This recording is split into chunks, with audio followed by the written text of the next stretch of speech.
nongeye kuguha ikaze kuri Bosco Empire, by'umwihariko abantu mukomeje kugenda mukanda subscribe, waba uri mu Rwanda cyangwa se uherereye hanze y'u Rwanda, ngo haye ikaze muri iki kiganiro.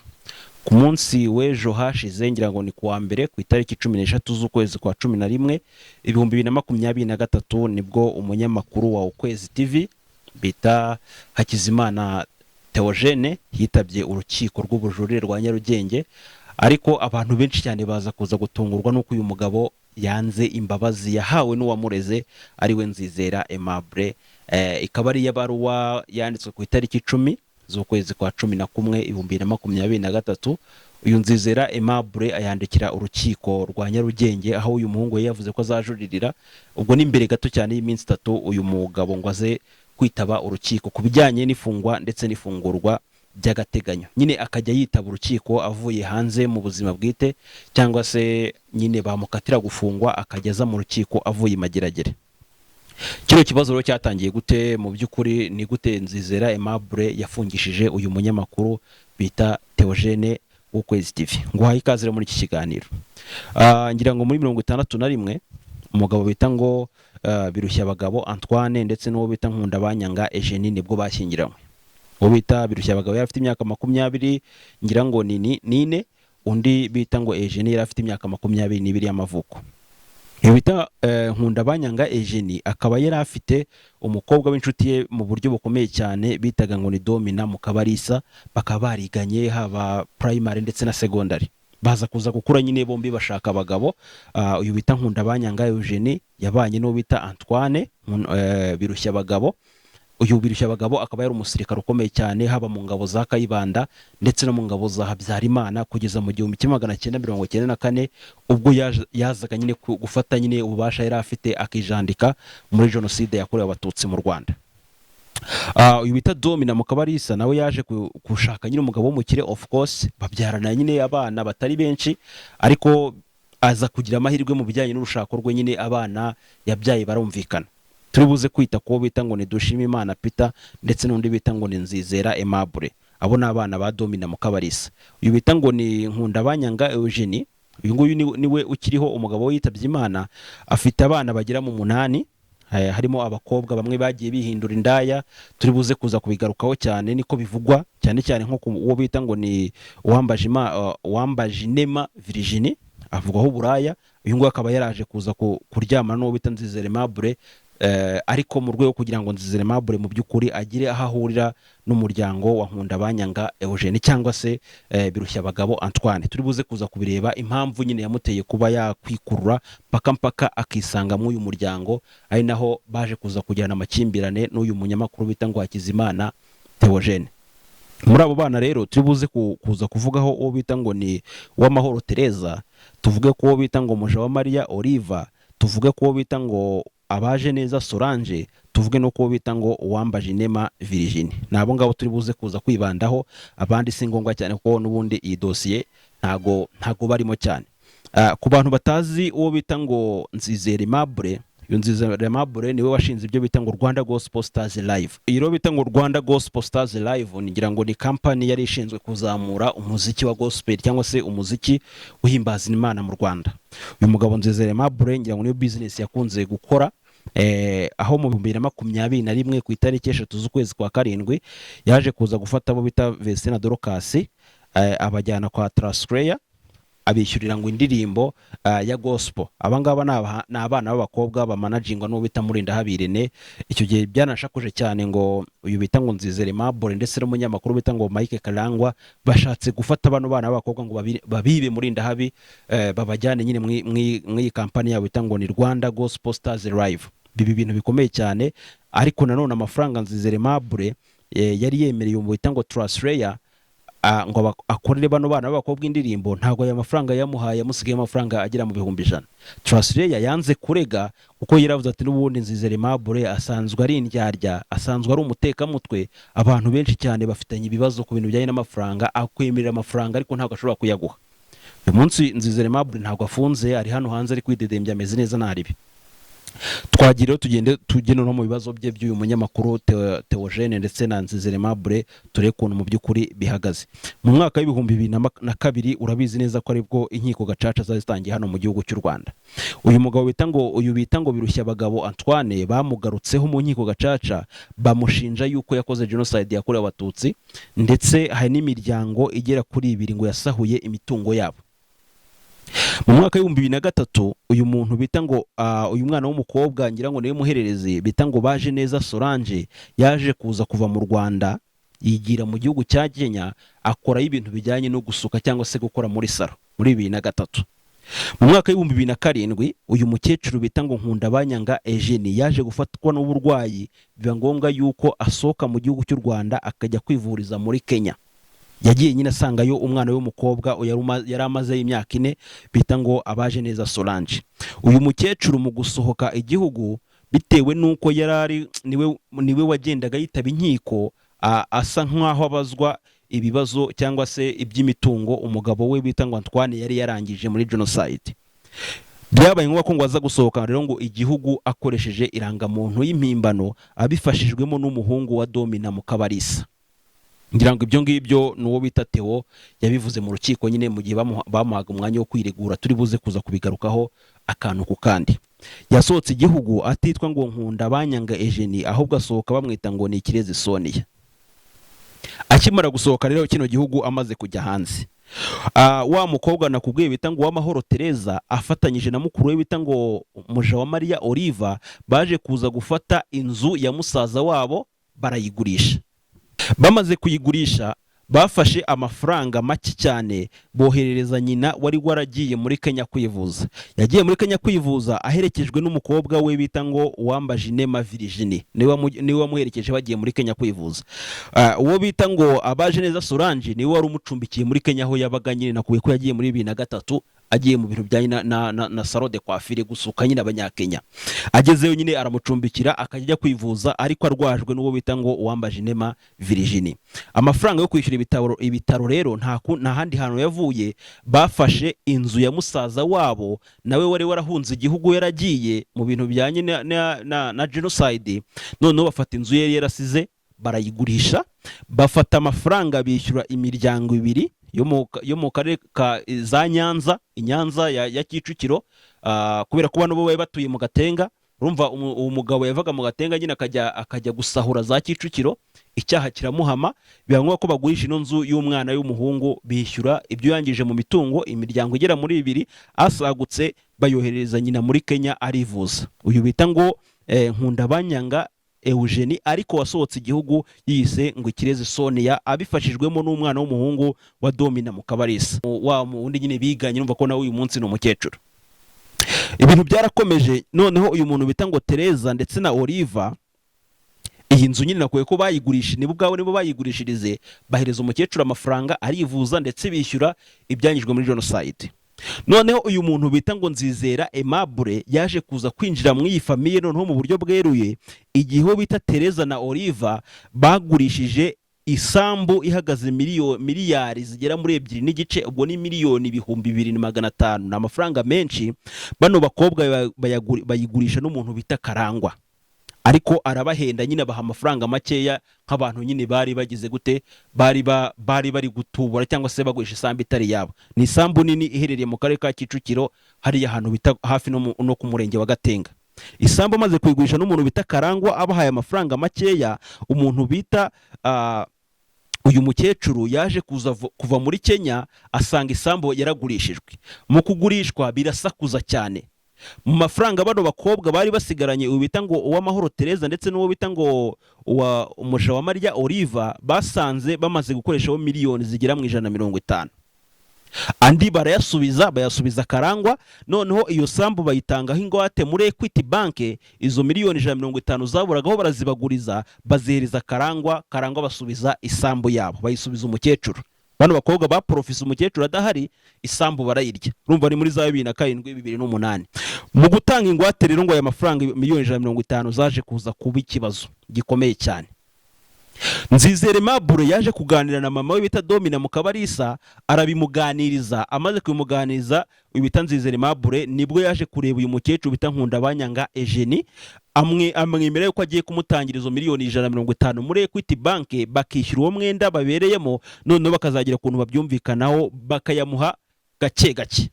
Ariko uyu nguyu bita Nzizera Aimable nta kindi kintu yari agambiriye, yari yaramaze gukora plan cyangwa se yari yaramaze gukora projet y'ukuntu isambu yazayiriganya uyu muryango.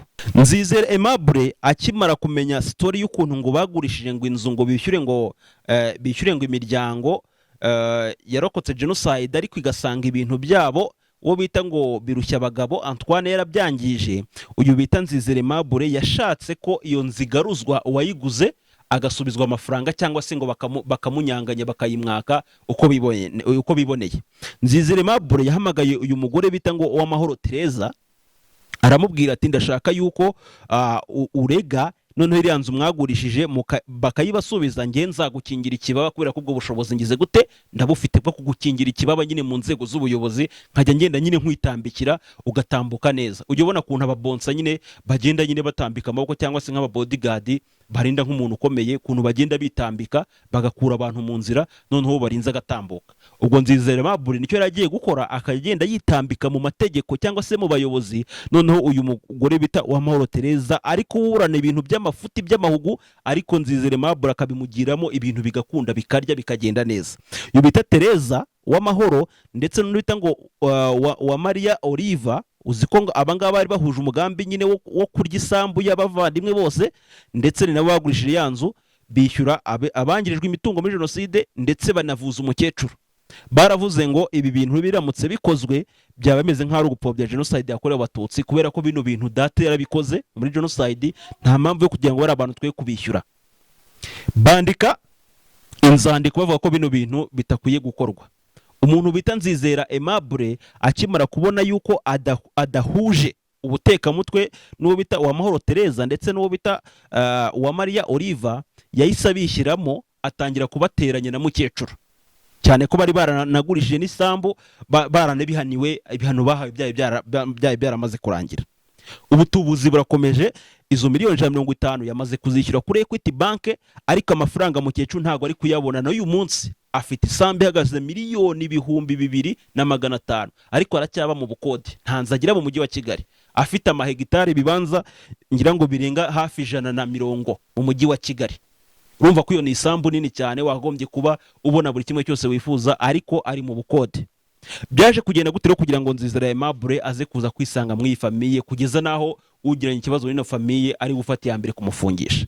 Twagiye kuva icyo gihe uwo bita Nzizera Aimable amaze kwishyura miliyoni 150 muri Equity Bank, yatangiye kugenda avuga yuko uyu muntu bita ngo Nkundabanyanga Eugenie ngo ari nyirasenge, ubwo nyine Nzizera Aimable ari umwisengeneza wa Nkundabanyanga Eugenie. Mu yandi magambo, ubwo ni nkaho Nzizera Aimable yaba yarabyawe na musaza wa Nkundabanyanga Eugenie.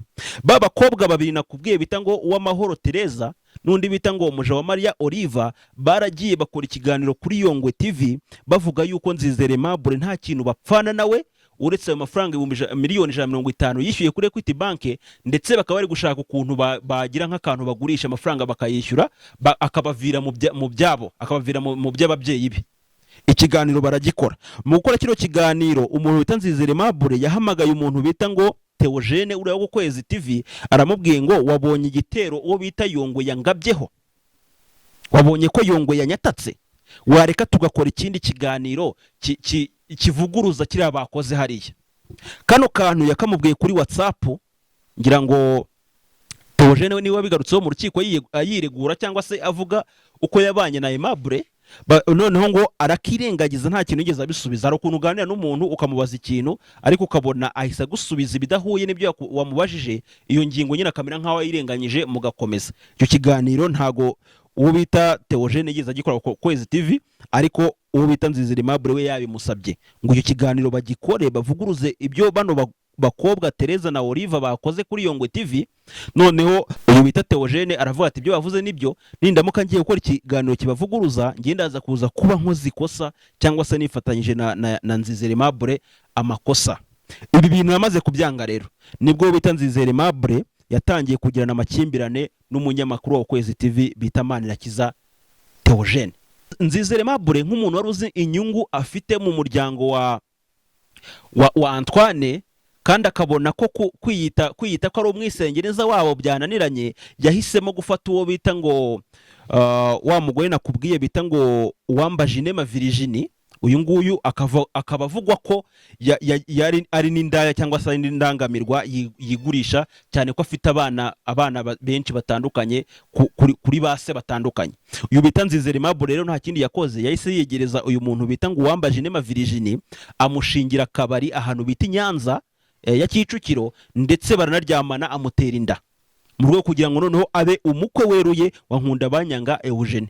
Babandi bamuhakana ngo nta kintu apfana nabo, noneho baze kuza kureba niba koko hari ikindi bari buze kuza kurenzaho. Uyu munsi uwo bita Nzizera Aimable ni umukwe wa Nkundabanyanga Eugene, kubera ko yabyaranye n'umukobwa we bita ngo uwambaje inema Virginie. Uyu bita uwambaje inema Virginie ntago avuga rumwe n'uwo bita Uwamahoro Teresa, ndetse n'undi bita ngo wa Maria Oliva. Ndetse ngo niyo habaye inama z'umuryango, uyu bita ngo Nzizera Aimable yamaze guteranya umubyeyi n'abana, ku buryo uyu munsi Nkundabanyanga Eugene iyo aramutse abonye uwo bita ngo Uwamahoro Teresa cyangwa se muja wa Maria Olive baje mu rugo, avuza ingoma bati natewe nimuze mu ntabari. Hari igihe byabayeho uyu bita ngo uwambaje inema Virginie araza arabakubita nyinduru ziravuga. Noneho rero yanzu bagurishije, yanzu nakubwiye bagurishije, bakishyura imitungo yo muri genocide yangijwe, ndetse bakanavuza uyu mukecuru. Yanzu nakubwiye nyirayo yari musaza wabo, yarahunze mu buhungiro ashaka umugore ndetse abyara n'abana.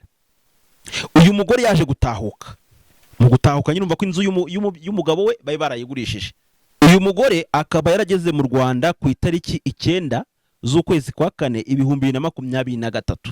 Mu kugera hariya nyine za Kicukiro ahantu nyine umukecuru atuye, yasanze inzu y'umugabo we ntayihari. Bibi bibazo cyane, agirana ibibazo n'uwo bita ngo wambaje inema Virginie, ndetse icyo gihe uyu mugore ngo bamwicishije inzara banamuraza hanze, itangazamakuru ribyinjiramo. Sinzi niba yaraje kubona aho kuba, gusa ataha nyine asanze inzu y'umugabo we barayigurishije, ndetse banga kumuha ikaze mu rugo n'abana, bamuraza hanze bamwicisha n'inzara, ibintu ibibazo bikomeye cyane. Ubwo Nzizera Aimable uyu munsi niwe umeze nk'aho ari umukuru w'umuryango wa Antoine nyakwigendera, cyangwa se birushya abagabo. Izina ryo muntu kandi ngira ngo baca umugani mu Kinyarwanda ngo iso ntago akwanga akwita nabi, birushya abagabo nyine nuko byagenze. Umuntu yavuye ikantarange cyangwa se iyo bigwa yinjirira umuryango, uyu munsi niwe uri gufata ibyemezo mw'uwo muryango. Byaje kurangira rero iyo sambu ihagaze miliyari 2,500,000, uwo bita Nzizera Aimable ayifashe ayandikisha ku bantu babiri, afata 50% abyandika kuri mama we wawo nina kubwiye bita ngo ni Domina Mukabarisa, iyindi 50% ayandikisha kuri Nkundabanyanga Eugene. Havukamo icyo bita ngo ni Irebe Investment, ni company y'ubwubatsi ndetse ngo ifite ubushobozi bwo kubaka ngo na za gari ya moshi. Munuza ngo ni ibintu byinshi cyane, hari ukubaka ngo amazu, hari ukubaka ngo imihanda ya gari ya moshi, ngo hari ukubaka ngo ibintu nyine ngo bya filtration by'amazi nyine bifite technology ihambaye. Iyo company barayidekaraye iza kwemezwa ku itariki ngira ngo ku itariki 21 z'ukwezi kwa 6 2023. Ari nabwo noneho tugiye kwinjira no mu kibazo cya nyacyo cy'ubita Manirakiza Theogene. Uyu Manirakiza Theogene yaje kuza kuba nyine inshuti y'akadasohoka n'uyu bita ngo ni Nzizera Aimable, ariko hazama gatotsi yuko yabonye ko Nzizera Aimable atari umuntu wo kwizerwa, nawe atangira kumukoramo akazi k'ubunyamakuru. Ariko n'ubu nangiyo ndebye mbona nyine biriya bintu bishobora kuba bigize icyaha. Ibyo yaraze kuri Nzizera Aimable nk'inshuti ye magara yatangira no kubikoramo inkuru. Hari ibyo bita ngo haraho yavuze ngo operation mafia, ngo cyangwa se ngo uburyo ngo Nzizera Aimable yatandukanyije umwana na nyina. Ubwo ni Nkundabanyanga Eugene ndetse n'ababana be nakubwiye bita ba Oliva ndetse nabo bita ba Teresa. uyu munsi kuba batumvikana ngo nuko Nzizera Aimable yabijemo yarangiza akagira gute akabashwanisha. Iyo nkuru yayikoze ku itariki 17 z'ukwezi kwa mbere 2023, arangije ayohereza uwo bita Nzizera Aimable, amuha linki. Nzizera Aimable nk'umuntu nyine wari inshuti ya Theogene, aravuga ati ibintu nibiramuka bigiye hanze biri buze kuza kujya gute kunsiga isura mbi. Yaramubwiye ati iyo nkuru wiya-uploadinga, noneho ngenda kwishyura amafaranga 100 uyisibe, cyangwa se amafaranga yagutwaye kugira ngo uyikore ndakwishyura amafaranga 100 uyisibe. Aya mafaranga uwo bita Theogene yarayafasha arayarya, inkuru arayisiba. Ari bya bindi bakubwira nyine ngo ni ibikangisho cyangwa se gukanga umuntu ukoresheje inkuru zigira gute zimusebya. Ariko urumva ko ngaha Theogene nawe ntago ari innocent, ntago yakoze kinyamwuga. Ko niba ukoze inkuru yire kure mu gihe ubona hari kiri buze kumarira rubanda nyamwinshi. Niba kwari ukuri wari uzi kuri Nzizera Aimable, hari abantu benshi cyane bagenda bamwizera akabarya, wagomba kuri ino nkuru abantu niba ari ukuri Nzizera Aimable batamusobanukiye bakamusobanukirwa. Rero irumva ko ni ibintu wowe ubwawe wari uzanye nyine mu itangazamakuru ariko bitemewe. Noneho ku itariki 11 z'ukwezi kwa 8 2023, umuntu bita Manirakiza Theogene yahaye linki umuntu bita Nzizera Aimable ifite umutwe uvuga ngo nzuko Nzizera Aimable ngo yateye inkunga intera hamwe ngo zice abatutsi.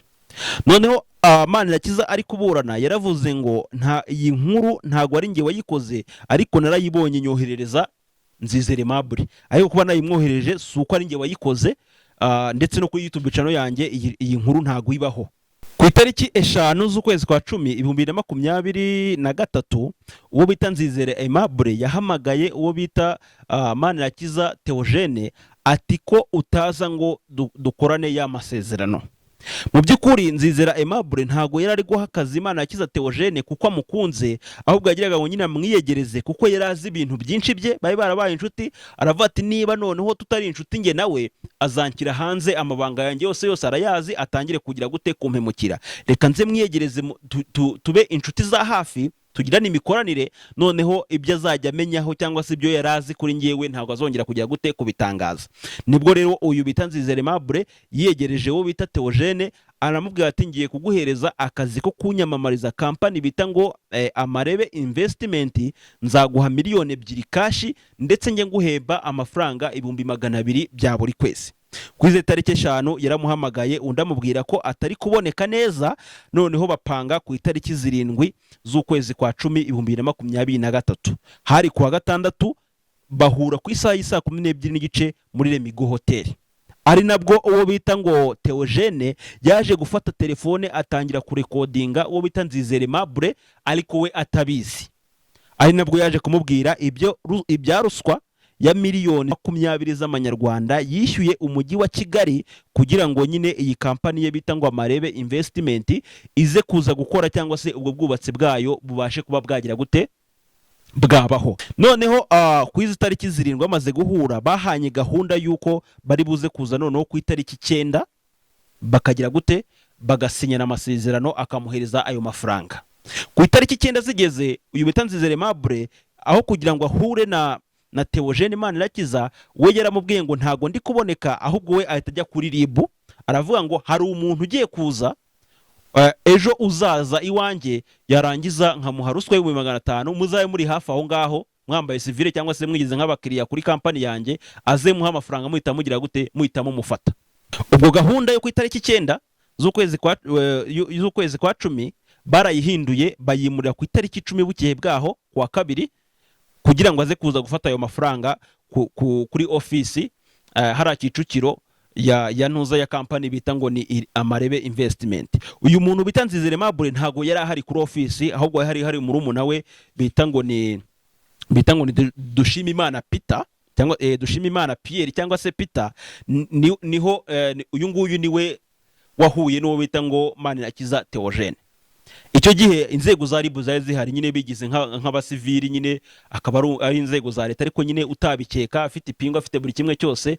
Uyu muhungu yaraje afata ya mafaranga 500,000 babimuhereza, ahandi bahise bamurya amafoto bahita banamufata, ari nabwo uwo bita Dr Murangira Bitsiyeri ku izi tariki yagiye kunuza kuri Twitter ya RIB yandikaho yuko umunyamakuru bita ngo Manirakiza Theogene wa Ukwezi TV afatiwe mu cyuho ari kwakira ruswa, ariko aya makuru yari ibihuha ntago yariyo.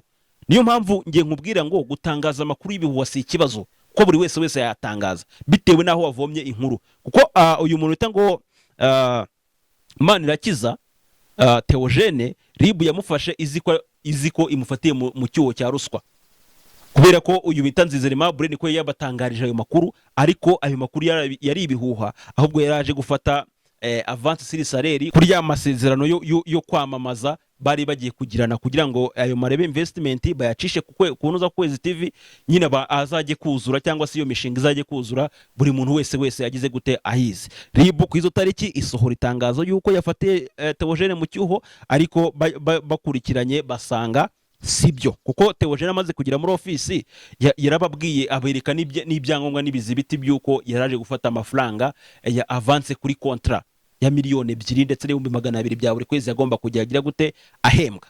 Uyu munsi ngira ngo uyu bita Nzizera Aimable ndetse na Theogene Manirakiza bombi bakombye kuba bafunze, kubera ko uyu Manirakiza uyu nguyu bita Nzizera Aimable nawe yakoze icyaha cyo kuyobya inzego, yakoze icyaha cyo gutuma inzego nka RIB zitangaza amakuru y'ibihuha, yarababeshye. Ariko ngira ngo Manirakiza ntago yigeze ataha, ahubwo wese bamukorera indi dosiye y'ibikangisho by'inkuru zisebanya.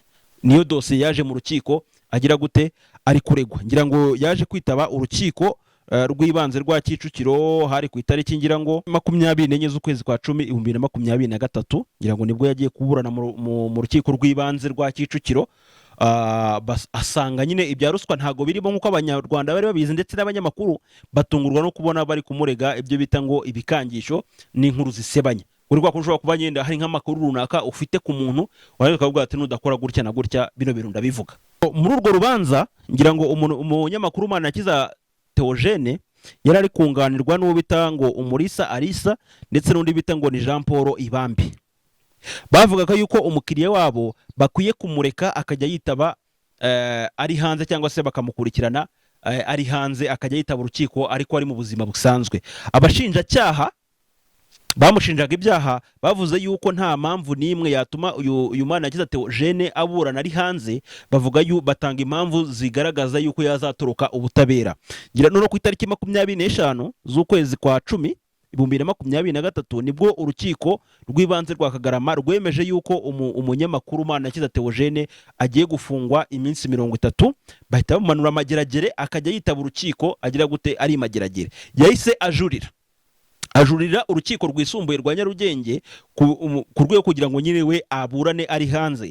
Yayamaze gutanga n'ingwate y'inzu ihagaze miliyoni 53, aravuga ati iyi nzu ndayitangaho ubugwate nk'ikimenyetso kigaragaza yuko ngewe ntazatoroka ubutabera, ariko mu ndeke nge nitaba urukiko nturutse hanze. Ubujurire bwa Manirakiza urukiko rwisumbuye rwa Nyarugenge rwarabwakiriye, ndetse bamubwira ko akwiye azaburana ku itariki 13 z'ukwezi kwa 11 2023 aribwo azaza kuburana ku bijyanye n'ifungwa ndetse n'ifungurwa.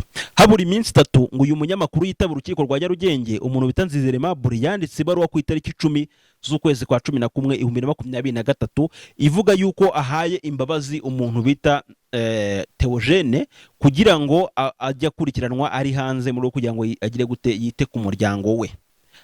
Asaba yuko mubasha bw'urukiko basuzuma icyo cyemezo bakareba niba gifite ishingiro bakamubarira agataha.